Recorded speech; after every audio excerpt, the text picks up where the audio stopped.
ಕಣ್ಣೆ ಸುಮ್ಕಿರ್ರೆ ನನ್ನ ಮುದ್ದಿನ ರಾಣಿ ಅಳಬ್ಯಾಡ್ ಕಣ್ಣೆ ಸುಮ್ಕಿರ್ರೆ ಈ ಕುರುಬನ ರಾಣಿ ಅಳಬ್ಯಾಡ್ ಕಣ್ಣೆ ಸುಮ್ಕಿರೆ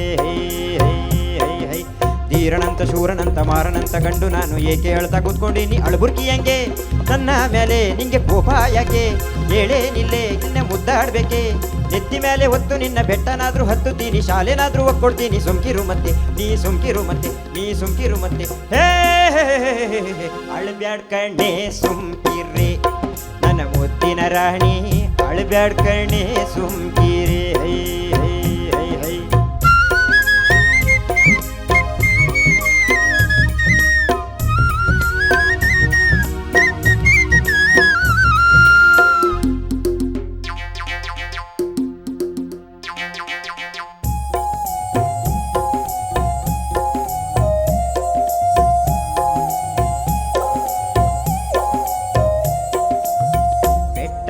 ಕೆಳಗೆ ಆಲದ ಮರ ಒಂದೈತೆ ಅಲ್ಲಿ ನಮ್ಮ ಬೀರಪ್ಪ ದ್ಯಾವರ ಗುಡಿ ಒಂದೈತೆ ಹೌದು ಚಿನ್ನ ಬೆಟ್ಟದ ಕೆಳಗೆ ಆಲದ ಮರ ಒಂದೈತೆ ಅಲ್ಲಿ ನಮ್ಮ ಬೀರಪ್ಪ ದ್ಯಾವರ ಗುಡಿ ಒಂದೈತೆ ನಾನು ನೀನು ಕೂಡಿಕೊಂಡು ಕುರುಗುಳ್ಳಲ್ಲಿ ಮೇಯಿಸ್ಕೊಂಡು ಬಿಸ್ಲಾಗಲ್ದು ಇಟ್ಟ ನುಂಡು ಹೊಂಗೆ ನೆಳ ಕಂಬಳಿ ಬೀಸಿ ಜೋಡಿ ಕುರುಗಳಂಗೆ ನಾವು ಮಲ್ಗಿಕೊಳ್ಳೋಣ ಸೇರಿ ಗೊರ್ಕೆ ಓಡೋಣ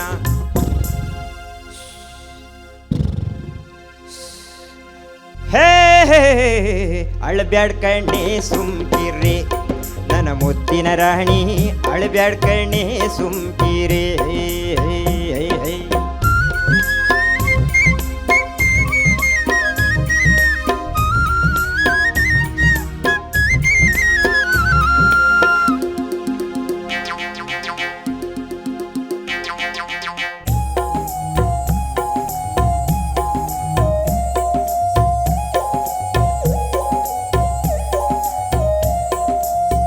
ಮುಂಜಾನೆ ಸೂರ್ಯ ಅಂದ ಅಕ್ಕಿಗಳ ಚಿಲಿಪಿಲಿ ಚಂದ ಆಹ ಆಹ ಏನ್ ಹೇಳಿ ಅದ್ರಂದವ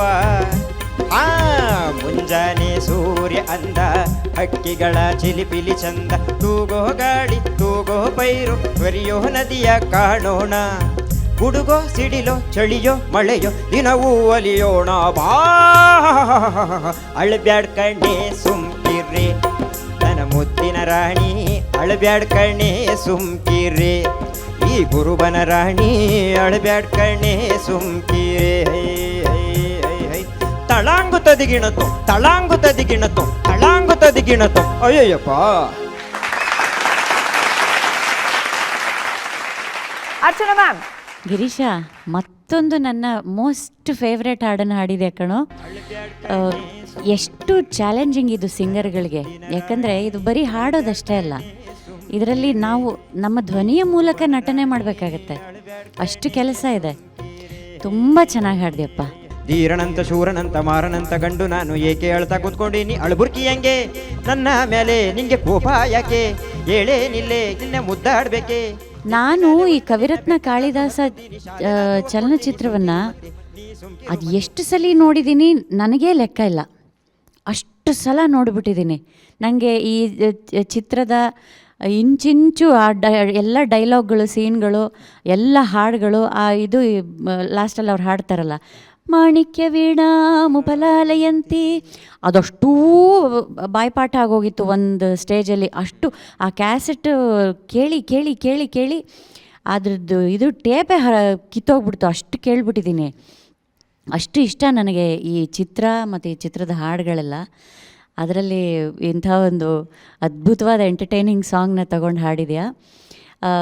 ನಿನಗೆ ಎರಡನೇ ಚರಣದಲ್ಲಿ ಸ್ವಲ್ಪ ನಿನಗೆ ಲಿರಿಕ್ಸ್ ಮರ್ತಿ ಸ್ವಲ್ಪ ಫಂಬಲ್ ಆಯಿತು ನಿನಗೆ, ಬಟ್ ಅದು ತುಂಬ ಮೈನ್ಯೂಟ್.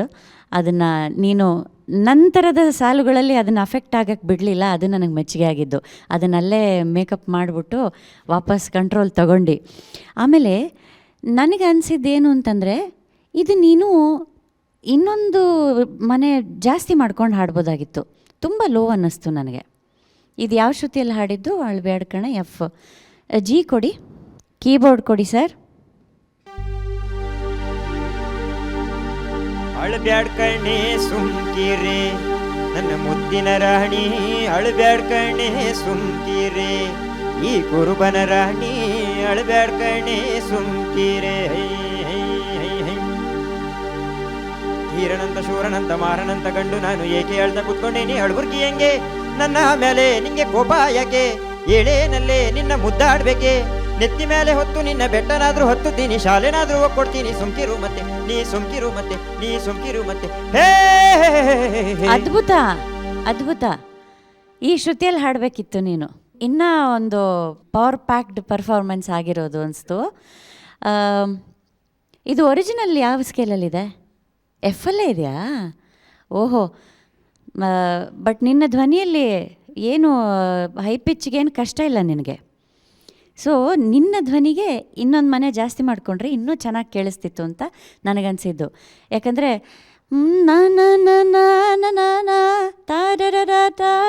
ಸೆಕೆಂಡ್ ಚರಣ ಎಲ್ಲ ಇದೆಯಲ್ಲ, ಮುಂಜಾನೆ ಸೂರ್ಯ ಅಂದ ಅಕ್ಕಿಗಳ ಚಿಲಿಪಿಲಿ ಚಂದ, ಏನ್ ಹೇಳಿ ಅದೆಲ್ಲ ಈ ಶ್ರುತಿಯಲ್ಲಿ ಇನ್ನೂ ಚೆನ್ನಾಗಿ ಕೇಳಿಸ್ತಿತ್ತು ಅಂತ ನನಗನ್ನಿಸ್ತು. ಬಟ್ ನೀನು ಹಾಡಿದ್ದು ತುಂಬ ಚೆನ್ನಾಗಿತ್ತು. ನೀನು ಈ ಹಾಡು ಹಾಡ್ತಾ ಇರುವಾಗ ನನ್ನ ತಲೆಗೆ ಬಂದದ್ದು ಏನು ಅಂದರೆ, ತೋಮ್ರಿ ಅವ್ರು ಈ ಹಾಡು ಹಾಡಿದ್ರೆ ಹೆಂಗಿರ್ತಿತ್ತು ಅಂತ. ಅಲ್ವಾ? ಈ ಹಾಡಲ್ಲಿ ಆಲ್ರೆಡಿ ತೋಮ್ರಿ ಅವರ ಲಕ್ಷಣಗಳಿದ್ದಾವೆ.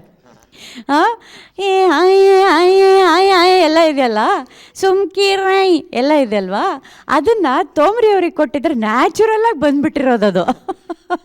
ಸೊ ನನ್ನ ತಲೆಯಲ್ಲಿ ಹಂಗೆ ಓಡ್ತಾ ಇತ್ತು, ಇದು ತೋಮ್ರಿ ಅವ್ರು ಹಾಡಬೇಕಿತ್ತು ಈ ಹಾಡು ಅಂತ. ಬಟ್ ಜೋಕ್ಸ್ ಅಪಾರ್ಟ್, ತುಂಬ ಚೆನ್ನಾಗಿ ಹಾಡ್ದೆಯಪ್ಪ. ಇದೇ ರೀತಿ ಅದ್ಭುತವಾಗಿ ಹಾಡ್ತಾ ಹೋಗು, ನಮ್ಮೆಲ್ಲರನ್ನ ಪ್ರೌಡ್ ಮಾಡಿಸ್ತಾ ಇರು. God bless you. Thank you so much Muniraju sir. Girish, ಹಾಂ ಸರ್. ಎಷ್ಟು ಚಂದವಾದ ಹಾಡು ಇದು ಅಲ್ವಾ? ಕೆಳಗೆ ಜನಪದ ಭಾಷೆಯನ್ನ ಅದ್ಭುತವಾಗಿ ಬಳಸಿರುವಂಥ ಹಾಡಿದು, ಹೌದಲ್ಲ? ಆಮೇಲೆ ಆ ಪದ ಬಳಕೆಗಳು ಎಷ್ಟು ಚೆನ್ನಾಗಿದೆ ಅಲ್ವಾ? ನೀವು ತೋಮ್ರಿಯವ್ರ ಉದಾಹರಣೆ ಕೊಡ್ತಿದ್ರಿ. ಐ ಅನ್ನೋದಿದೆಯಲ್ಲ, ಅದು ಜನಪದದ ಮಟ್ಟು ಪದ. ಅದು ಎಷ್ಟು ಚೆನ್ನಾಗಿ ಸಿನಿಮಾದವರು ಅದನ್ನು ಎಷ್ಟು ಚೆನ್ನಾಗಿ ಬಳಕೆ ಮಾಡ್ಕೊಂಡಿದ್ದಾರೆ ನೋಡಿ. ಸಿನಿಮಾ ಅಂದರೆ ಏನು ಗೊತ್ತಾ, ಎಲ್ಲವೂ ಸೇರಿ ಒಂದು ಸಾಗರ ಅದು. ಅಲ್ಲಿ ಶಾಸ್ತ್ರೀಯ ಸಂಗೀತ ಇದೆ, ರಂಗಗೀತೆ ಇದೆ, ಲಾವಣಿ ಇದೆ, ಕಂಸಾಳೆ ಇದೆ, ಜನಪದ ಇದೆ. ಅದನ್ನು ಸಮರ್ಥವಾಗಿ ಅರ್ಥ ಮಾಡಿಕೊಂಡು ಎಲ್ಲಿ ಯಾವುದನ್ನು ಬಳಸಬೇಕು ಅನ್ನೋದು ಅವ್ರಿಗೆ ಎಷ್ಟು ಜಾಣ್ಮೆ ಇತ್ತಲ್ವ. ಆ ಒಂದು ವಿದ್ವತ್ತಿಗೆ ನಾವು ಅವ್ರಿಗೆ ಚಪ್ಪಾಳೆ ಕೊಡಲೇಬೇಕು. ನೀನು ಶಾಲೆ ಅಂದಿ ಅಲ್ವಾ? ಶಾಲೆ ಅಂದರೆ ಏನು? ಸ್ಕೂಲ್ನೇ ಬರ್ಕೊಡ್ತೀನಿ ಅಂತನಾ, ಒಗದು ಕೊಡ್ತೀನಿ ಅಂತನಾ? ಆ ಪದದ ಅರ್ಥ ಗೊತ್ತಿಲ್ಲ ಸರ್. ಗೊತ್ತಿಲ್ವಾ? ಸ್ಯಾಲೆ ಅಂತಾರೆ ಅದನ್ನು. ಸ್ಯಾಲೆ ಅಂದರೆ ಸೀರೆ. ಸೀರೆ. ಸ್ಯಾಲೆನಾದರೂ ಒಗ್ಕೊಡ್ತೀನಿ ಅಂತ, ಸೀರೆನಾದರೂ ಒಗ್ಕೊಡ್ತೀನಿ ನಿನಗೆ ಅಂತ. ಆದರೆ ಅದು ಕಷ್ಟ ಪದಗಳನ್ನ ಹಾಡೋದು.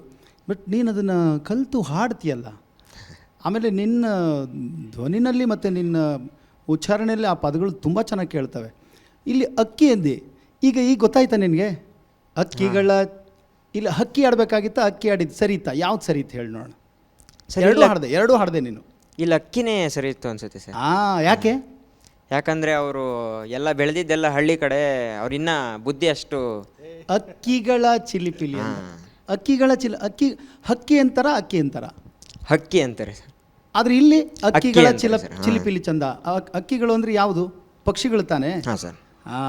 ನೋಡಿ, ಇದು ಜನಪದ ಭಾಷೆಯಲ್ಲಿ ಬಳಸ್ಬೋದು ಅಲ್ವಾ? ಅಲ್ಲ, ಆಮೇಲೆ ಸಿನಿಮಾದಲ್ಲಿ ಬಹಳಷ್ಟು ಕಡೆ ಬಹಳಷ್ಟು ಸಿನಿಮಾಗಳಲ್ಲಿ ಈ ಥರದ ಒಂದು ಪಾತ್ರ ಬಂದಾಗ ಡೆಲಿಬ್ರೇಟ್ಲಿ ಹಾಕಿರ್ತಾರೆ ಈ ಥರದ ಪದಗಳು. ಯಾಕೆಂದ್ರೆ ಜನಪದದ ದೇಸಿತನ ಇರಲಿ ಅನ್ನೋ ದೃಷ್ಟಿಯಿಂದ ಅದನ್ನು ಹಾಕ್ತಾರೆ ಅಲ್ವಾ? ಅದರಿಂದ ಭಾಷೆ ಕೇಳೋಕೆ ಚಂದ. ಅದು ಜನಪದ ಭಾಷೆ ಒಂದು ವಿಶಿಷ್ಟವಾದ ಒಂದು ಫೀಲ್ ಕೊಡ್ತಾ ಹೋಗುತ್ತೆ. ಅದರ ಬಳಕೆ ತುಂಬ ಚೆನ್ನಾಗಿ ಮಾಡಿದ್ದಾರೆ ಸಿನಿಮಾದಲ್ಲಿ. ಮತ್ತು ನಿನಗೂ ಕೂಡ ಒಂದು ಜೋರು ಚಪ್ಪಾಳೆ ಕೊಡಲೇಬೇಕು ಎಲ್ಲರೂ. ತುಂಬ ಚೆನ್ನಾಗಿ ಆ ಧ್ವನಿನಲ್ಲಿ ಒಂದು ಫೀಲ್ ಇದೆ ನಿನಗೆ. ಅದು ಇನ್ಬಿಲ್ಟೋ ಅಥವಾ ನೀನು ಅದನ್ನು ಕೊಡ್ತೀಯೋ ಗೊತ್ತಿಲ್ಲ, ಒಟ್ಟು ನಿನ್ನ ಆ ಧ್ವನಿನಲ್ಲಿ ಕೇಳೋದೇ ಒಂದು ಚಂದ. ಒರಿಜಿನಲ್ ಹಾಡು ಕೇಳೋದಷ್ಟೇ ನಮಗೆ ಆ ಥರದ್ದು ಫೀಲ್ ಆಗ್ತಾ ಇರುತ್ತೆ. ಇನ್ನೂ ನೀನು ಯಾವುದೋ ಒಂದು ಮಟ್ಟಕ್ಕೆ ಏರ್ಬೋದು. ನಿನ್ನ ಕಲಿಕೆ ಇನ್ನೂ ಮುಂದುವರೆದ್ರೆ ಒಂದೊಳ್ಳೆ ಸಂಗೀತಗಾರನಾಗಿ ಮುಂದೆ ಬರ್ಬೋದು. ಅಭ್ಯಾಸ ಮಾಡು. ಒಳ್ಳೆಯದಾಗಲಿ. ಹಾಂ ಸರ್. Thank you sir. ಪ್ರೇಮ್ಗಲ್ ಸರ್. ಗಿರೀಶ್, ಹಾಂ ಸರ್. ನಿನಗಿನ್ನೂ ಮದುವೆ ಆಗಿಲ್ಲ? ಇಲ್ಲ ಸರ್. ನನ್ನ ಒಂದು ಮಾತು ನಡ್ಸ್ಕೊಡ್ಬೇಕಲ್ಲ ನೀನು. ಏನು ಸರ್? ನಡ್ಸ್ಕೊಡ್ತೀನಿ ಅಂತ ಹೇಳಿದ್ರೆ ಈ ಗಾನ ಸಿಂಚನ ನೋಡ್ತಕ್ಕಂಥ ಎಲ್ಲ ವೀಕ್ಷಕರ ಮುಂದೆ ನೀನು ಎಸ್ ಅನ್ಬೇಕು. ಫಸ್ಟ್ ಏನು ನಡ್ಸ್ಕೊಡ್ತೀನಿ ಅಂದರೆ ಹೇಳ್ತೀನಪ್ಪ. ಕಷ್ಟ ಆಗ್ಬಿಡುತ್ತೆ ಸರ್. ಏನಿಲ್ಲ, ನೀನು ಮದುವೆ ಆದಮೇಲೆ ಏನು ಈ ಹಾಡಲ್ಲಿ ಹೇಳಿದ್ಯಾ ಅದನ್ನು ನೀನು ನಡ್ಸ್ಕೊಡ್ ಸಾಕು. ಹಾಂ ಸರಿ ಸರ್, ಆಯ್ತು ಸರ್. ಏನೆಲ್ಲ ಹೇಳಿದ್ಯಾ ನೆನಪಿದೆಯಲ್ಲ? ಇಲ್ಲ ಅಯ್ಯೋ ರಾಮ, ನೆತ್ತಿ ಶಾಲೆ ಮೇಲೆ ಒತ್ತು ನೀನು. ಕೊಡ್ತೀನಿ ಅಂತ ಹೇಳಿದೆಯಲ್ಲ. ಶಾಲೆ ಅಂದರೆ ಸೀರೆ ಕಣೋ. ಈಗ ಗೊತ್ತಾಯ್ತು ಸರ್. ಫಸ್ಟ್ ಆಫ್ ಆಲ್ ಅವನಿಗಿನ್ನ ಮದ್ವೆಗೆ ತುಂಬ ಟೈಮ್ ಇದೆ. ಅವನು ಯಾರನ್ನ ಮದುವೆ ಆಗ್ತಾನೋ ಅವಳು ಸೀರೆ ಉಡ್ತಾಳ ಅನ್ನೋದೇ ಗೊತ್ತಿಲ್ವಲ್ಲ. ಉಡ್ಲಿಲ್ಲ ಅಂದರೆ ಇದು ಸೀರೆ ಇಲ್ಲ ಸರ್. ಸರ್ ಆದರೆ ಇದೆಲ್ಲ ಕಷ್ಟ ಆಗುತ್ತೆ ಸರ್. ನೆತ್ತಿ ಮೇಲೆ ಒತ್ತು ನಿನ್ನ ಬೆಟ್ಟನಾದರೂ ಒತ್ತುತ್ತೀನಿ.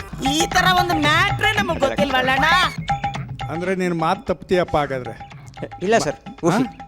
ಇರಲಿ ಗಿರೀಶ್. ಹಾಂ ಸರ್. ನಿಂದು ಅಷ್ಟೇ ಗ್ರಾಫ್ ಲೈನ್ ದಿನದಿಂದ ದಿನಕ್ಕೆ ಒಂದು ರೀತಿ ಇನ್ಕ್ರೀಸಿಂಗ್ ಟ್ರೆಂಡ್ ಅಂತ ಹೇಳ್ತೀವಿ ನಾವು.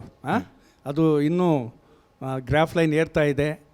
ಸಂಚಿಕೆಯಿಂದ ಸಂಚಿಕೆಗೆ ಒಳ್ಳೆ ಪ್ರಸ್ತುತಿ ನಿಂದು ಈ ಹಾಡು. ಅದು ಹಾಡಿರ್ತಕ್ಕಂಥದ್ದು ಯಾರಂತೂ ಗೊತ್ತಲ್ಲ, ಒರಿಜಿನಲ್ಲು ಅಣ್ಣವ್ರು ಸರ್. Very good. ಅವ್ರಿಗೊಂದು ಜೋರು ಚಪ್ಪಾಳೆ ಕೊಡಬೇಕಲ್ಲ ನಾವು. ದೇಸಿ ಗೀತೆನ ಎಷ್ಟು ಚೆನ್ನಾಗಿ ಆಡಿದಾರಲ್ವಾ. ನೀನು ಚೆನ್ನಾಗಿ ಆಡಿದ್ಯಾ. ದೇವ್ರು ಒಳ್ಳೇದಾಗಲಿ ನಿನಗೆ. Thank you sir.